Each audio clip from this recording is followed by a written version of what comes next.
Bueno, vamos a continuar entonces con la tercera parte, ¿verdad? Y precisamente veníamos de hacer un análisis desde eh, los lenguajes, ¿verdad? Que nos propone Panofsky sobre los diferentes niveles, ¿verdad? El preiconográfico, el iconográfico y el iconológico. ¿Verdad? Teníamos anteriormente un ejemplo alrededor de imágenes que nos permiten a lo largo de la historia ver la evolución de los procedimientos de la medicina, por poner un ejemplo. Y hablábamos también de que un ejemplo muy interesante ha sido el desarrollo, por ejemplo, de ciertas imágenes iconográficas, como el caso de las imágenes religiosas de la Santísima Trinidad.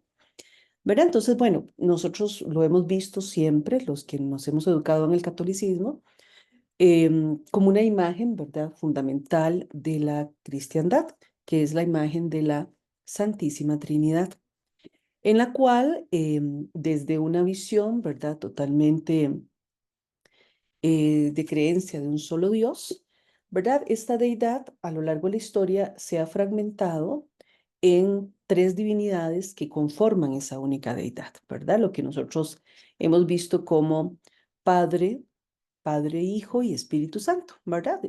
Sin embargo, en otras culturas, ¿verdad? Como la hindú, la mesopotámica, la egipcia, incluso la griega, ¿verdad? Etcétera, hasta la contemporaneidad, muchas otras creencias religiosas han partido de esta misma concepción de la deidad dividida, ¿verdad? Aquí, por ejemplo, vemos algunos ejemplos de esas trinidades que han estado a lo largo de la historia, como es el caso de la Trinidad mesopotámica, ¿verdad? Donde estaba la representación del sol, la luna y la estrella, que sería la deidad Samach, Sin e Istar. En el mundo egipcio tendríamos a Horus, Osiris e Isis. En la Trinidad mistérica tendríamos a Aura Mazda, Anahita y Mitra. Y esto es interesante porque si nos damos cuenta en estas trinidades que tenemos acá, tenemos una clara representación de una deidad masculina, padre, de una deidad femenina como ente creador y de una deidad hijo, ¿verdad?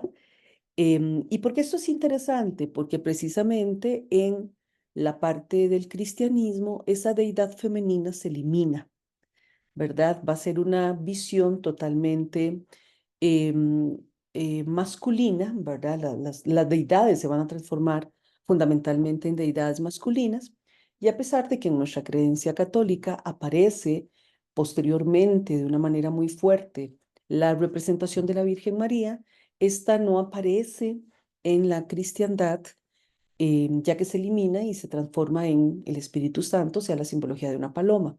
En algunas representaciones icónicas María sí aparece, ¿verdad? Pero aparece como que es recibida en el cielo por Dios y por el Hijo, ¿verdad? Y aparece la paloma, pero no es incluida como en muchas otras culturas, como la parte femenina de la creación. Incluso muchas representaciones como el Trinity de Noruega, ¿verdad? Que tiene esta particularidad de que su rostro se transforma en tres, ¿verdad? O la deidad del hinduismo, ¿verdad? Donde vamos a tener precisamente esa misma relación. Vamos a encontrar estas múltiples representaciones en la deidad, ¿verdad? Como creadora, que luego se van a trasladar precisamente al cristianismo. Incluso los rastafaristas, ¿verdad? La religión rastafari, porque no es lo mismo un rasta que simplemente se hace dreads y que anda, ¿verdad? Vestido y que asume o se apropia de una cultura, como un rastafari de religión, ¿verdad? Que ya es otra cosa. Hasta los rastafaristas tienen su propia Trinidad, ¿verdad? Que es la llamada Sagrada Trinidad de la Orden de Bobo Shanti, donde vamos a tener al rey Haile Selassie I, el rey Emmanuel Edwards VII y Marcus Garvey, este personaje tan interesante, ¿verdad? Que se desarrolla, podríamos decir, conceptualmente en la provincia de Limón, al ver ¿verdad? La injusticia que tenían los trabajadores de la bananera y precisamente Marcus Garvey se vuelve en esta religión rastafarista como la reencarnación de Juan Bautista, porque Marcus Garvey va a anunciar la llegada de un rey negro a Etiopía, ¿verdad? Que va a ser precisamente Haile Selassie. Y entonces, bueno, él se vuelve como ese eh, Juan Bautista del cristianismo que anuncia la llegada de Cristo y en el rastafarismo va a ser Marcus Garvey, ¿verdad? Que va a ser entonces muy venerado en esta religión. Entonces, bueno, es como interesante, ¿verdad? De hecho, el rastafarismo se apropia de muchos elementos de la religión cristiana y las resemantiza en su propio universo simbólico religioso. Por lo tanto, estas representaciones, ¿verdad?, que empiezan a aparecer en los primeros esbozos, ¿verdad?, cuando se empieza como a redefinir la iconografía religiosa, que va a llevar un tiempo bastante interesante hasta llegar al románico, ¿verdad? Y en el románico vamos a tener ahí muchos elementos que se transforman, que incluso van a estar mezclados, por ejemplo, con los bestiarios, ¿verdad? Sirenas y arpías y muchas cosas que no caben en este momento, ¿verdad? Para poder explicar tanto, pero empezamos a tener ciertas transformaciones en la representación, digamos, de esa Santa Trinidad. Y no es de extrañar que encontremos en esas primeras manifestaciones representaciones como esta, que vean precisamente la relación tan profunda que llega a tener con una Trinidad noruega o una Trinidad hindú, ¿verdad? Entonces se representa el rostro de Cristo dividido en tres partes, ¿verdad? Siempre con el símbolo del triángulo hacia arriba, ¿verdad? Que en la geometría universal además es el símbolo de lo masculino. em, y el triángulo hacia abajo, que es el símbolo de lo femenino, ¿verdad? Entonces, aquí podemos ver claramente que hay una deidad que a la vez es una deidad creadora, ¿verdad? Del Padre, obviamente del Hijo y del Espíritu, ¿verdad? Entonces, es sumamente interesante cómo se empiezan a generar estas representaciones que se van a extender por todo el periodo de la Edad Media, ¿verdad? Comprendiendo el gótico tardío y el renacimiento, y que nos va a llegar precisamente al mundo del universo del arte virreinal o novohispano en América, y bueno, va a surgir con una gran cantidad de representaciones sumamente interesantes. Como estamos viendo aquí, muchas de estas imágenes están en capillas, ¿verdad? De iglesias barrocas latinoamericanas, ¿verdad? O cosas de este tipo. A veces esta deidad se divide por completo y vamos a tener al Dios Padre, al Cordero, ¿verdad? Por eso aparece el simbolito del Cordero con tanta fuerza. Y usualmente el símbolo que lleva la representación de Dios Padre es con un ojo y finalmente el símbolo de la paloma como Espíritu Santo. Este de hecho es hermosísimo, este está en el Museo de Franz Mayer en la Ciudad de México, casualmente. Y vean qué interesante, es una talla barroca, ¿verdad? Muy, muy, muy hermosa, donde se representa al Dios Padre, en este caso con un rostro, no un ojo, sino un pequeño rostro que sale de su pecho, a el Cordero, ¿verdad? O sea, el Hijo y el Espíritu Santo, ¿verdad? Pero aquí todavía no tenemos una representación como más tradicional, como se ha venido trabajando a lo largo del tiempo. Aquí ya sí, esto ya sería, digamos, un barroco tardío, y podemos encontrar, ¿verdad? Precisamente la representación más cercana a lo que nosotros estamos más acostumbrados en este universo simbólico, ¿verdad? Donde ya tenemos esa separación como precisamente Dios Padre, Hijo y Espíritu Santo, ¿verdad? Totalmente aparte, que serán las representaciones que se empezarán a utilizar ya posterior al Renacimiento, ¿verdad? Cuando ya empieza a aparecer con mucha más fuerza el barroco hasta el movimiento novohispano y, ¿verdad? En el resto del mundo pues empezará a dar exactamente igual ya a partir más o menos del siglo XVII. Pero como vemos, ¿verdad? La figura femenina, la figura de la madre, la figura de la Virgen en este caso, es eliminada del imaginario católico y se vuelve una figura totalmente independiente, pero no como parte de esta simbología de la Trinidad. Y ya estas son, ¿verdad?, figuras que empiezan a surgir también en el Renacimiento, ¿verdad? Mientras que aquí estábamos desarrollando un lenguaje barroco, ¿verdad?, diferente, ya estas son imágenes que se empiezan a dar en el Renacimiento, ¿verdad?, como esta hermosa pintura de Masaccio en Florencia, donde el Dios Padre, ¿verdad?, aparece ahí.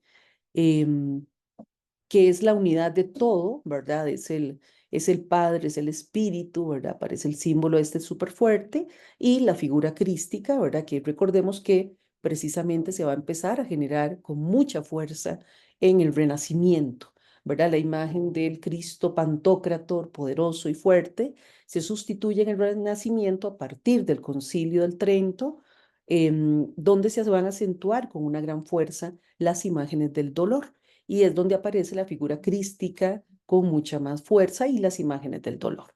Bueno, esto nos lleva a otro tipo de estudios, ¿verdad?, de la imagen que tiene que ver con la microhistoria. La microhistoria es una rama bastante contemporánea de la historia y sobre todo muy enfocada hacia el tema de la historia social. ¿Por qué? Porque a lo largo de estos siglos la historia se ha visto o se ha escrito solo y únicamente desde los grandes acontecimientos, desde los grandes personajes, pero se ha dejado por fuera esas otras historias y precisamente la microhistoria la rescata. ¿Verdad? Dice aquí que la microhistoria es entonces una rama de la historia social que analiza cualquier clase de acontecimientos, personajes u otros fenómenos del pasado que en cualquier otro tratamiento de las fuentes pasarían inadvertidos. Entonces, claro, aquí empieza a surgir ya más o menos desde hace unos 10, 15 años un interés por estudiar las otras historias, ¿verdad? Las microhistorias. La historia de los artesanos en la ciudad de París, la historia de las lavanderas, la historia de las parteras, ¿verdad?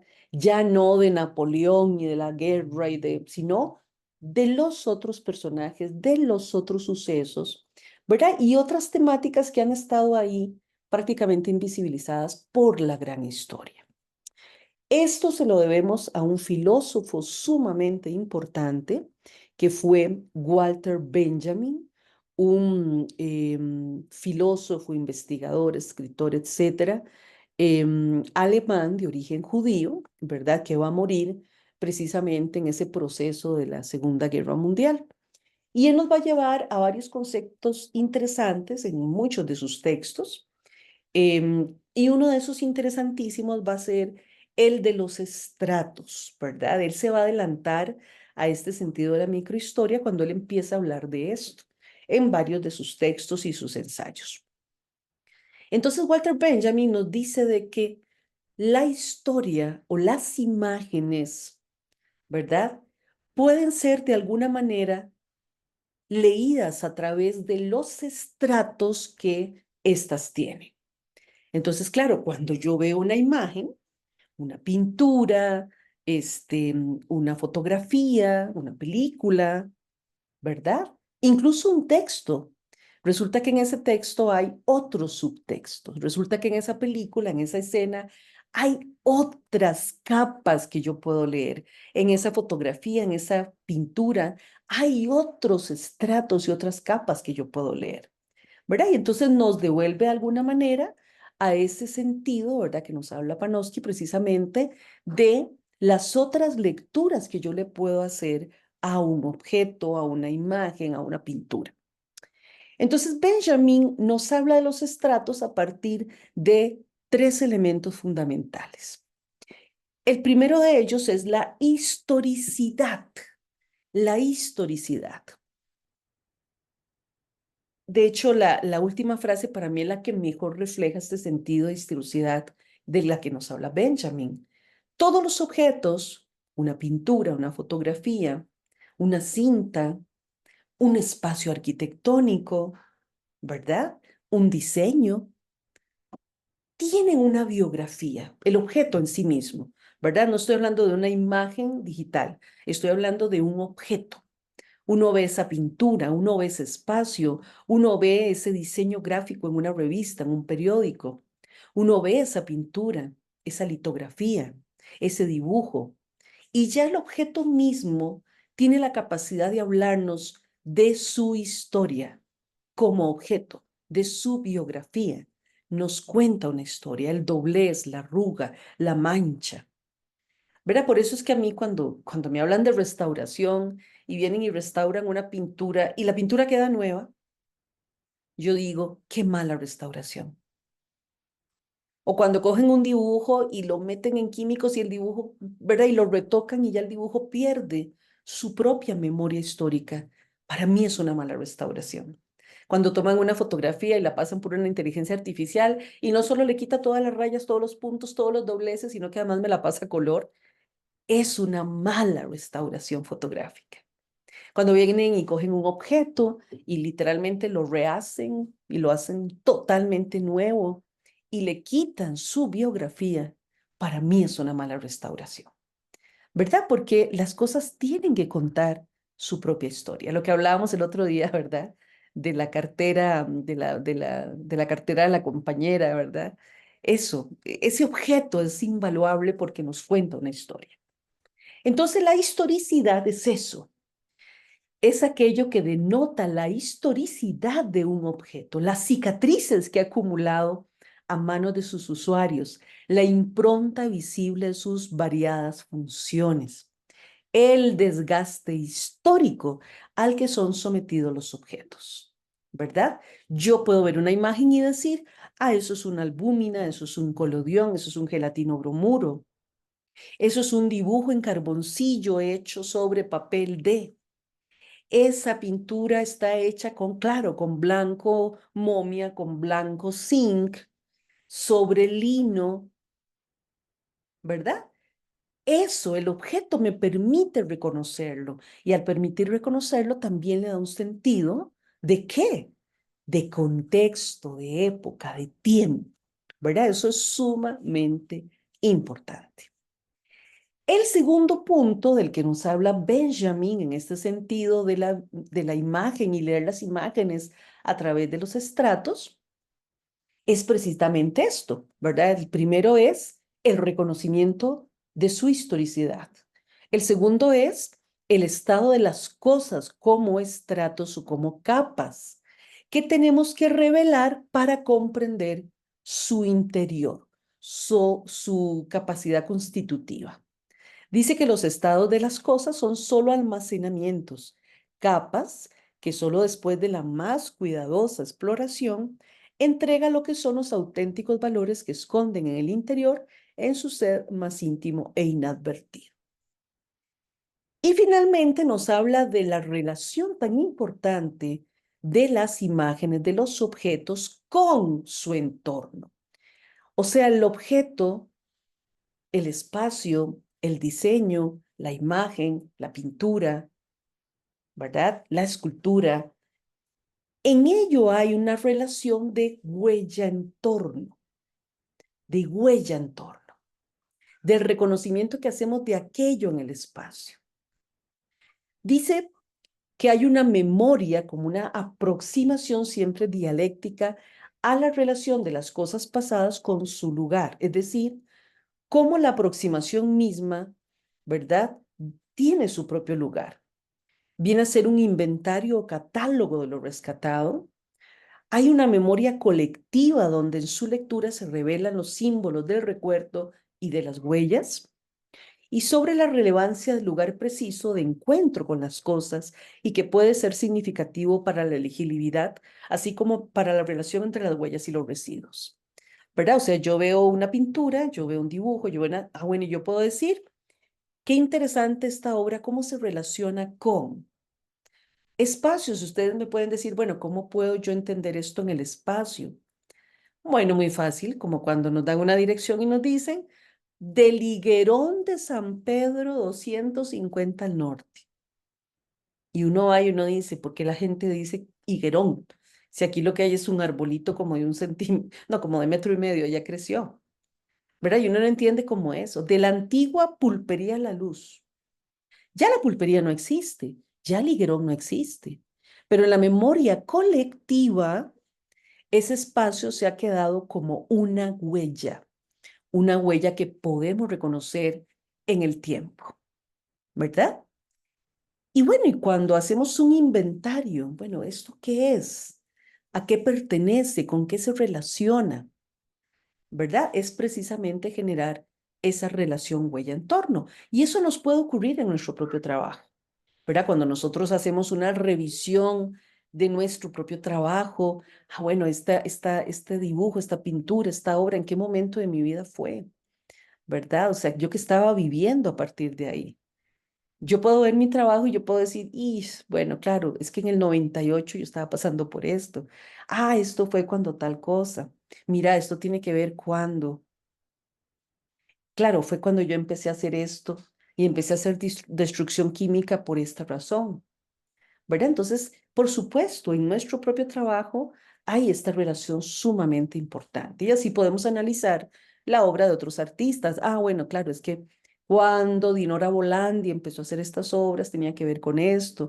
Y claro, Max Jiménez hizo estos trabajos, ¿verdad? Porque había ido a La Habana y entonces la relación tan fuerte con La Habana y con los intelectuales le permitió llevar esto a su expresión plástica y esto, ¿verdad? O sea, absolutamente todo. Podemos entender eso. Devolviéndonos a perdón, a Aldous Huxley, ¿verdad? Huxley empieza a escribir eso a partir de lo que está ocurriendo en su época, momento y espacio. Un acelerado, ¿verdad? Avance de la tecnología y una clarísima deshumanización de los obreros, ¿verdad? Entonces, por supuesto que todo tiene una marcada relación con su contexto, su época y su momento. Aquí vemos algunos ejemplos, ¿verdad? En este caso les puse fotografías. Por ejemplo, la serie, porque es una serie de Las Aguas Prohibidas de Jaime David Fisher, que es una serie del 2002, es sumamente interesante porque Jaime David, que es un fotógrafo costarricense de origen judío, pero además de es parte de la comunidad LGTBQ, lo cual ha sido para él muy complejo, ¿verdad? Ser una persona gay en una comunidad como la judía, costarricense. Nos hace esta obra, ¿verdad? Que es una imagen de Ojo de Agua, ¿verdad? Todos los que fuimos a Ojo de Agua, todos los que en algún momento crecimos en este contexto, podemos relacionarnos con ese texto terminantemente prohibido, ¿verdad? Entonces, por supuesto, Jaime utiliza esta imagen, ¿verdad? Donde se hablaba terminantemente prohibido un montón de cosas, entre ellas las imágenes, ¿verdad? O escenas amorosas. Pero además, Jaime, si ustedes se dan cuenta, pasa a sepia esta imagen, la vira, ¿verdad? Lo que se llama virado en fotografía, que es pasar una imagen de blanco y negro a sepia, a azul, ¿verdad? A diferentes procesos. De hecho, él viraba al oro.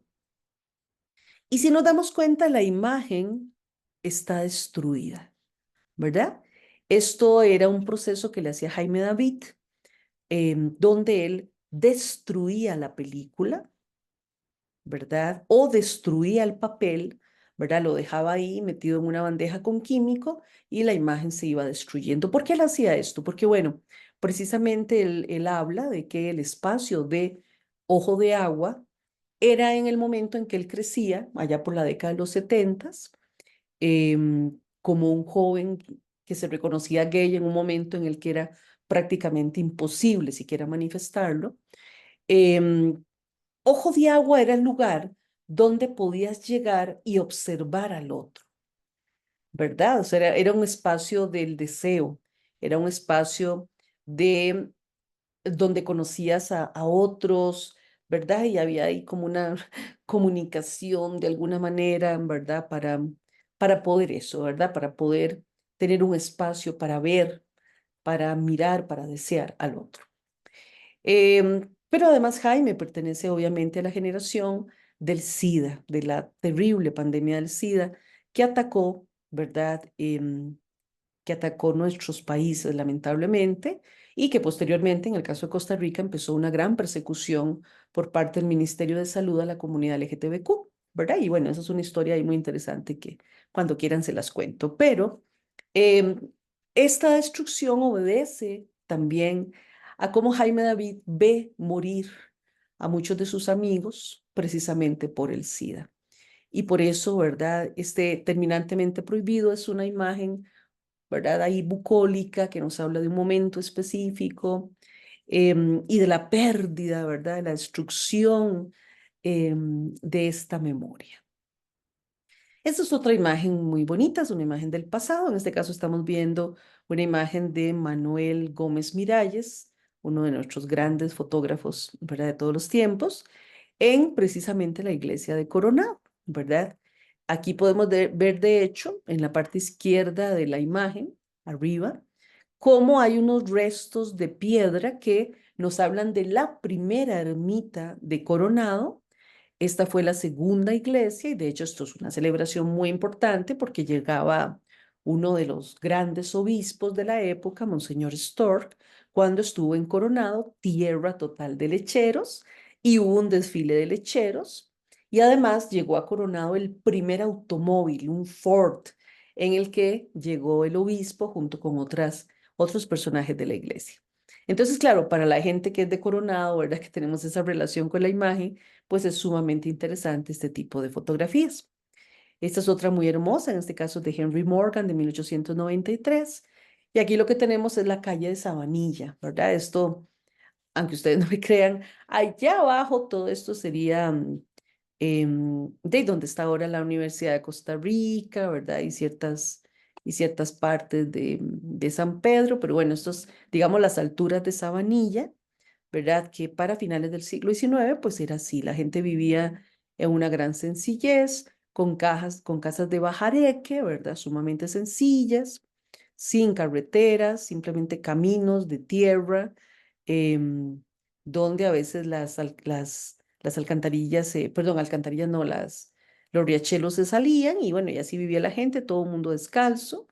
Esta es la Sabanilla de finales del siglo XIX. De hecho, esta imagen es muy hermosa porque si se dan cuenta, ella está embarazada y realmente pues el tema del embarazo era muy complicado en esa época. Era muy raro ver una mujer embarazada en una fotografía.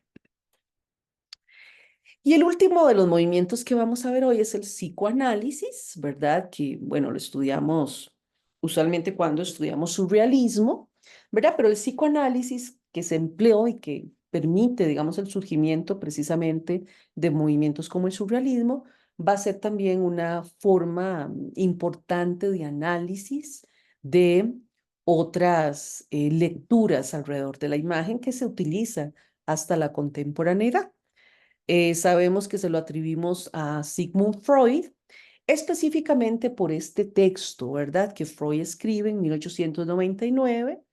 No sé si alguna vez se lo han leído, si pueden, léanselo en algún momento por cultura general, que es la interpretación de los sueños, ¿verdad? Este texto fue muy importante, fue, digamos, como una base para entender otro tipo de psiquiatría. Recordemos que Sigmund Freud va a marcar la diferencia entre la psiquiatría que se utilizaba en el siglo XIX, que era bastante agresiva y violenta para las personas enfermas, ¿verdad? O que tenían algún padecimiento mental, em, aunque todavía se va a extender bastante en el siglo XX, y un nuevo tipo de lectura de las enfermedades, ¿verdad?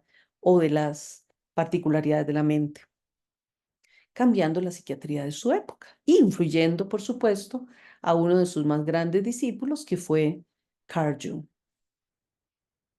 ¿Qué planteaba Freud en este texto? Bueno, él planteaba que existe una estrecha relación entre el quehacer artístico, el juego infantil y el sueño diurno o nocturno. Todo ser humano es en este sentido un creador capaz de elaborar fantasías, un artista en potencia. Fantasear es hacerse de un mundo que responde al deseo diferente del mundo real. De manera general, un escenario fantástico toma sus elementos de alguna experiencia del pasado, aquella donde fuimos felices, para colocarla en el futuro.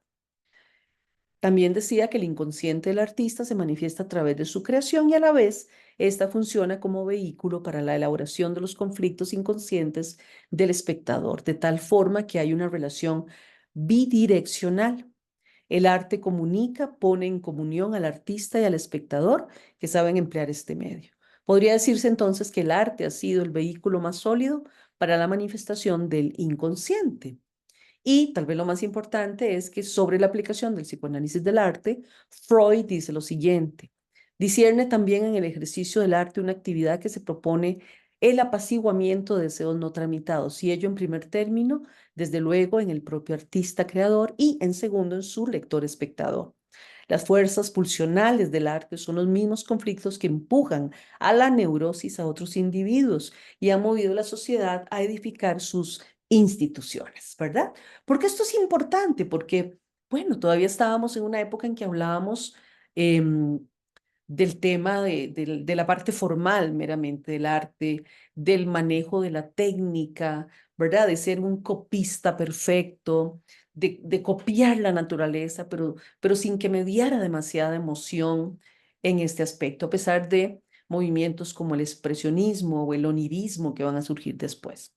¿Verdad? Entonces, sí es muy importante porque le da como una fuerza a estas imágenes, ¿verdad? Que como bien lo dice aquí, puede generar en algunas personas neurosis, pero que los creadores visuales, ¿verdad? Que los artistas y los creadores visuales transformamos en imágenes maravillosas, ¿verdad? En imágenes oníricas, en expresiones de nuestro propio mundo y de nuestro propio universo.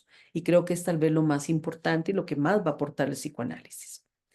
Para Jung, el arte es una forma de sublimar o convertir las pasiones humanas, tramitar la agresividad y la sexualidad, convirtiéndolas en una forma de expresión de las sensaciones pulsionales. Además, es una herramienta para explicar al creador y su obra a través de la carga energética, la sociedad y lo aprendido, su historia y la cultura en la cual se desarrolló, y así establecer relaciones asociativas. La creación artística en general se parece mucho a los sueños, parte realidad, parte fantasía.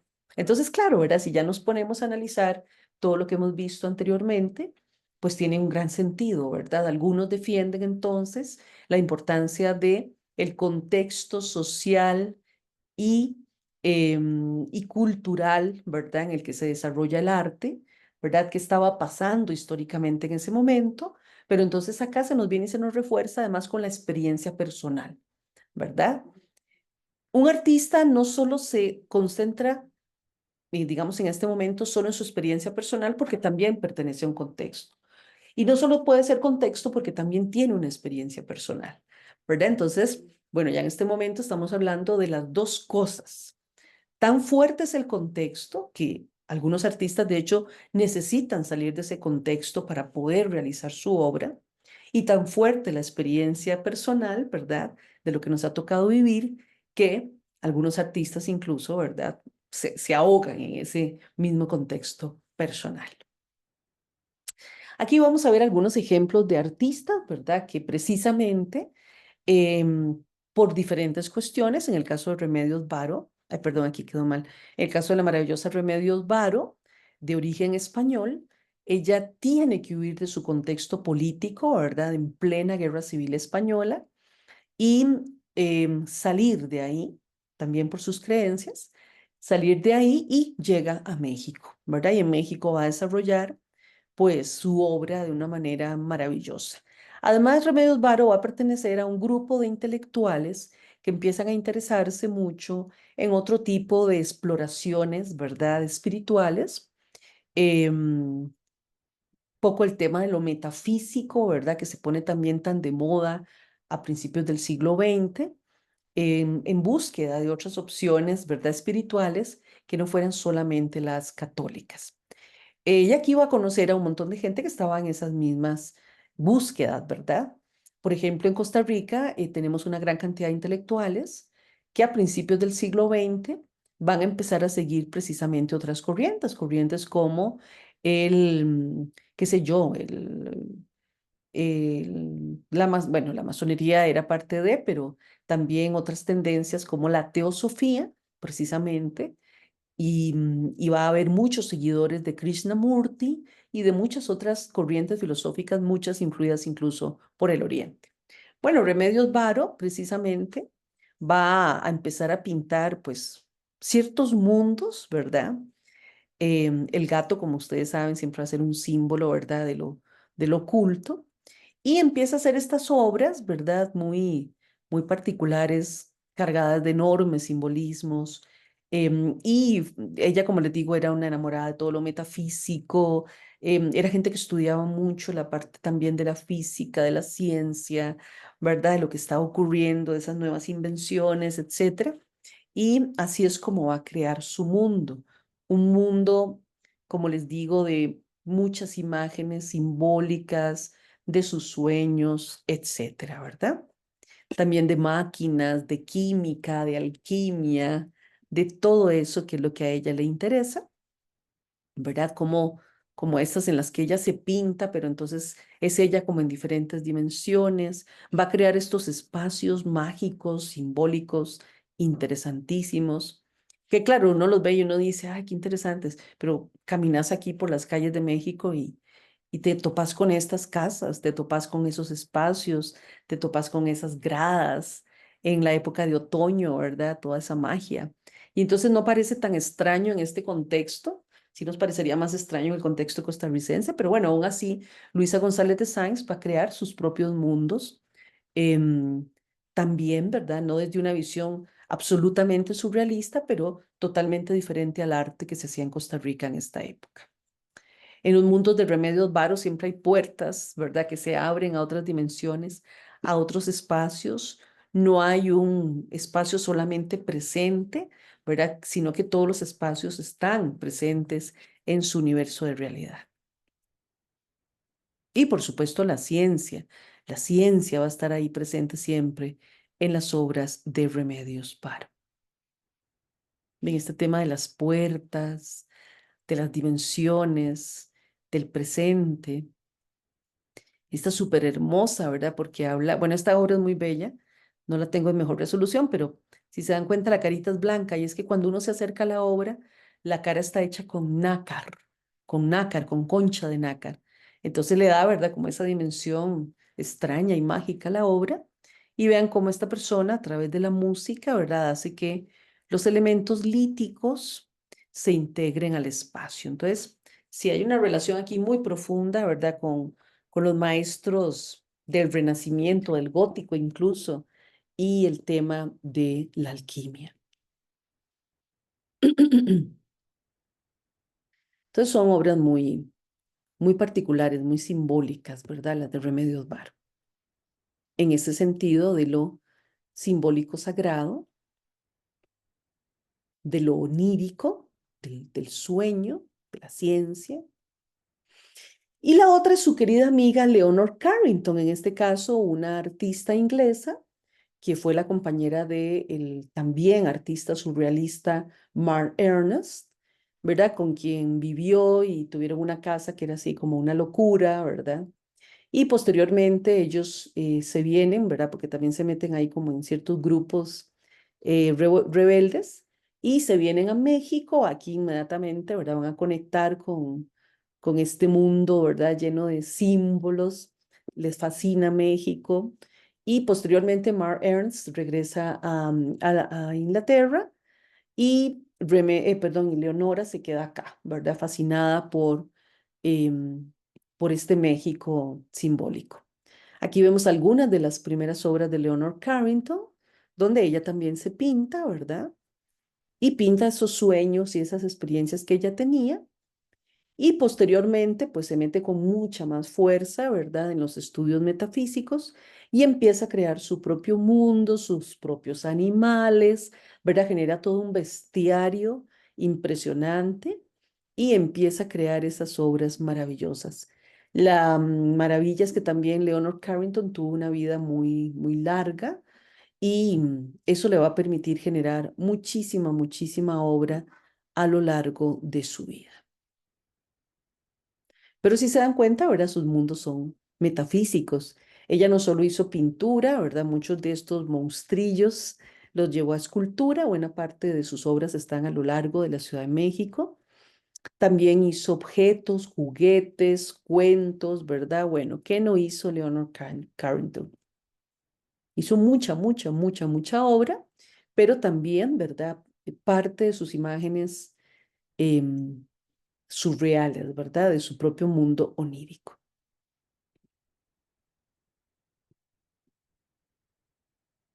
y la vemos ya grandecita. De hecho, el museo de Leonard Carrington se conserva intacto, o sea, su casa, y ahí pues se encuentra todo su mundo mágico y simbólico. Otra que es muy interesante es Leonor Fini, que fue casualmente muy amiga de Leonard Carrington. Leonor Fini en este caso es una artista argentina, ¿verdad? Como, perdón, de Remedios Varo. Fue muy importante también, una mujer además que se adelantó extremadamente a su época, ¿verdad? En sus ideas, en su visión de la vida, etcétera. Y, y bueno, es una artista como bien interesante, ¿verdad? Estos son como autorretratos que ella se hacía, también cargada de símbolos, mucho el tema del eros, ¿verdad? En su obra va a ser interesante. Y tal vez las más particulares son este tipo de obras, ¿verdad? Donde ella obviamente transmuta el tema del eros, del deseo, con figuras masculinas que eran frágiles, que eran muy afeminizadas y todo un universo simbólico, ¿verdad? Particular que ella construía.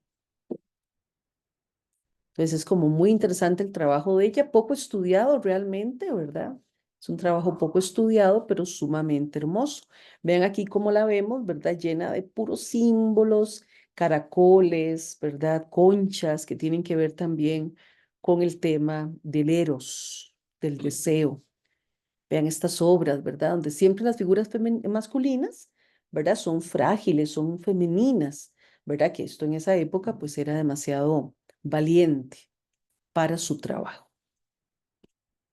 O estas, ¿verdad? Donde claramente vemos el tema del eros, ¿verdad? Del útero, la vagina, etcétera, representada desde lo erótico. Y bueno, y les presento a Doris Lindo Lewis, que es una artista costarricense que perteneció a la familia Lindo, ¿verdad? Del señor Lindo, que fue un gran empresario allá en Costa Rica. Y este empresario estaba conectado con la Unite, con el ferrocarril y con varias cosas acá en el país. Doris Lindo, posteriormente, como muchas mujeres costarricenses de la época, se casa con un norteamericano y se va muy jovencita para Estados Unidos. Pero allá en su vida se dedicó a pintar, ¿verdad? Y nadie más nunca supo sobre su pintura, hasta que años después de que muere, su hijo encuentra debajo de la cama un baúl lleno de pinturas de Doris Lindo. Como las pinturas eran tan extrañas, se las llevan a un señor del MoMA, a un investigador del MoMA, y cuando este señor del MoMA las ve, dice, ¿de dónde salió esto? ¿Qué es esta maravilla de obra? Y la obra de Doris Lindo desde entonces ha estado en un proceso de estudio importante y hace poquito, de hecho en el 2020, fue parte la obra de Doris Lindo de una primera gran exposición de mujeres surrealistas de América, ¿verdad? Entre las que estaban, por supuesto, Frida Kahlo, Remedios Varo, Leonard Carrington y una artista de la que en el Museo de Arte Costarricense tenemos una artista muy interesante que se llamó Gertrude Abercrombie, que también fue una artista surrealista de ese momento.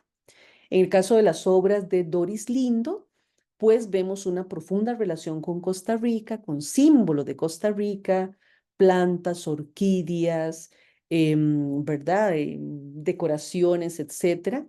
Para ella va a ser muy fuerte, a pesar de que vivió en Estados Unidos tanto tiempo, esa relación profunda con Costa Rica y donde siempre va a estar el tema del eros. Claro, imagínense lo que era educarse en una Costa Rica, ¿verdad? De los años 20, súper mega tradicional y pues ella siempre va a tener esta, ¿verdad? Esta carga simbólica, cómo logran, digamos, integrar sus sueños, sus fantasías, su mundo, ¿verdad? Casi mágico, religioso con el deseo.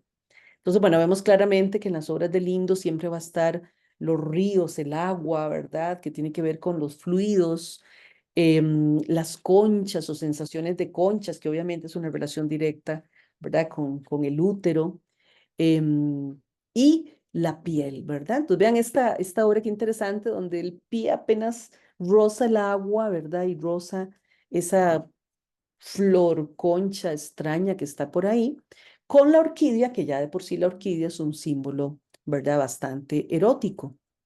Estas que son extrañísimas, ¿verdad? Cargadas de simbología también totalmente surrealista para la época. O estas, ¿verdad? Donde de pronto aparece un hueso, una piedra, una chicharra, ¿verdad? Todo el tema del renacer. Estas obras que son rarísimas, ¿verdad? Nuevamente aquí una especie de hueso pélvico de un animal, el tema de las orquídeas, ¿verdad? Siempre el tema del deseo va a estar presente en la obra de Doris Lindo y por supuesto esta, ¿verdad? Que es súper obvia, donde vemos el cuerpo femenino, ¿verdad? Los senos, el vientre y obviamente, ¿verdad? Los labios vaginales, el deseo, las plantas, la cosecha, etcétera. ¿Por qué tantas mujeres hicieron surrealismo? Tal vez ustedes se preguntan eso. ¿Por qué tantas mujeres estuvieron relacionadas con el movimiento surrealista en América Latina? ¿Verdad? ¿Por qué les va a golpear tanto este tema de lo que va a impactar el surrealismo en el mundo? Y es precisamente porque las mujeres solo podían pintar o retratos o paisajes o bodegones. Y el lenguaje surrealista, ¿verdad? Esto es un bodegón, pero le permite a Doris Lindo hablar más del deseo. Y, ¿verdad? Les permite hablar de un mundo totalmente intimista, profundo, que de otra manera, pues ellas no hubieran podido expresarlo como sí lo expresaron, ¿verdad? Los artistas varones de su época. Y bueno, y no puedo dejar por fuera a Wilfredo Lam, un artista afro chino, cubano, muy importante, ¿verdad? Que precisamente esa mezcla, ¿verdad? Le permitió generar imágenes muy profundas, surrealistas, bueno, ¿verdad? En algún momento se le ha tratado de inculcar este sentido totalmente el surrealismo, pero no, realmente estamos hablando de un artista de padre chino, madre negra, cubano, que ya de por sí la cultura cubana, la santería cubana es bastante fuerte, bastante profunda, y él lo que va a integrar es este universo ahí sí, simbólico, en el que él va a crecer, que es precisamente lo que estamos hablando, es su contexto chino, negro, ¿verdad? Cubano, que es además una cultura muy fuerte en ese sentido, donde él empieza a hacer estas obras, ¿verdad? Que hay gente que dice, ah, bueno, es que Picasso influyó a Wilfredo Lam, pero a veces yo pienso que más bien es Lam el que va a influir a Picasso en su momento. Y son imágenes nuevamente, ¿verdad? Cargadas de el contexto y la experiencia personal llevadas a un lenguaje de simbolismo mágico en la obra de Wilfredo Lam. Entonces, la próxima semana que ya nos vemos, vamos a estar retomando los demás, caramba, ¿en qué momento puse yo tantas diapositivas?